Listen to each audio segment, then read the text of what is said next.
আসসালামু আলাইকুম রহমতুল্লাহ বরকাত। আলহামদুলিল্লাহ আলহামদুলিল্লাহ, অনেক দিন পর আবারও সেই চিরচেনা আল মসজিদ আল হারামের পাশে এসে উপস্থিত হতে পেরেছি। আলহামদুলিল্লাহ, আল্লাহর কাছে লাখ লাখ শুক্রিয়া। আলহামদুলিল্লাহ, এটা হলো কাবার বাহিরের অংশ। কাবার এটার ভিতরেই আমাদের কাবা মুসলিমদের সকলের। আর এটা হলো সাফা মারওয়ার অংশ। আলহামদুলিল্লাহ হাজি, আলহামদুলিল্লাহ এখন এটা এক পাশ মাত্র হারামের, এটা একটা পাশ। এইখানেই অনেক আলহামদুলিল্লাহ অনেক হাজি। আর এটা হলো আমাদের প্রিয় নবী হযরত মুহাম্মদ সাল্লাল্লাহু আলাইহি সাল্লামের জন্মস্থান, যেটা অনেকে এর আগেও দেখেছেন এবং আমি আমার ভিডিওর মাধ্যমে দেখানোর চেষ্টা করতেছি। এটা হলো হযরত মুহাম্মদ সাল্লাল্লাহু আলাইহি সাল্লামের জন্মস্থান। এটা এখন একটা লাইব্রেরিতে পরিণত। এখানে একটা লাইব্রেরি, যেখানে বিনামূল্যে বই দেওয়া হতো। এখন কিছুদিনের জন্য বন্ধ, কেন জানি না। আর এটা হলো বাদশাহ ফাহাদের বাড়ি। হেরেমের পাশে অবস্থিত। যারা এখানে আসছেন তারা জানেন এটা বাদশাহ ফাহাদের বাড়ি, বাদশাদের বাড়ি। এখানেই বিভিন্ন দেশ থেকে আসা সম্মানিত ব্যক্তিগণ অথবা বিভিন্ন গভর্নমেন্টের সার্ভেন্টগণ এখানে আসেন। বিশেষ করে যারা আমাদের বাসায় যেটা বুঝি মন্ত্রী, এমপি, প্রধানমন্ত্রী, তারা আসলে যতদূর জানি এটাতেই থাকে আর কি।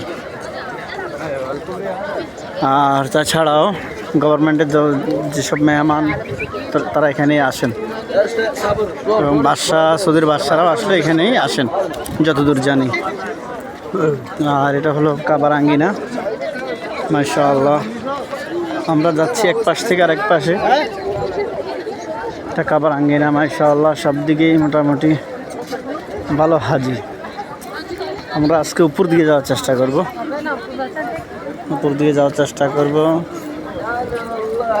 সকলে দোয়া করবেন। আসলে আমি কাবার অংশ বিশেষ আঙ্গিনা আর কি, মসজিদুল হারামের বাইরের অংশটুকু আপনাদেরকে দেখানোর চেষ্টা করতেছি। এটা হলো বাইরের অংশটা, বাদশাহ ফাহাদের যে বাড়ি অথবা বাদশাহরা যেখানে থাকেন ওটার পাশ দিয়ে একটা ব্রিজ, আমরা যেটা বলি ফ্লাইওভার টাইপ কিছু আর কি। তবে এখানে গাড়ি চলাচল না, শুধু মানুষ হাঁটে এবং কি হেঁটে চলাচল করার জায়গাটাই। আর এখানে এটা হলো সাফা মারওয়া। এখান থেকে হাজিগণ এখানে এর থেকে এ পর্যন্ত সাফা মারওয়া সাই করা, মানে উমরা বলেন বলেন, এটা হলো সবগুলো ফরজের একটা উমরার কিংবা হজের একটা ফরজ। ঠিক আছে, এই দিকটাই ভালো করে লক্ষ্য করলে দেখতে পারবেন হাজিগণ ভিতরে সাফা মারওয়া সাই করতেছে। আশা করি আমি দেখাতে পারছি কিনা জানি না। হাজিগণ ভিতরে সাই করতেছেন, সাফা থেকে মারওয়া, মারওয়া থেকে সাফা, দৌড়ি করতেছেন।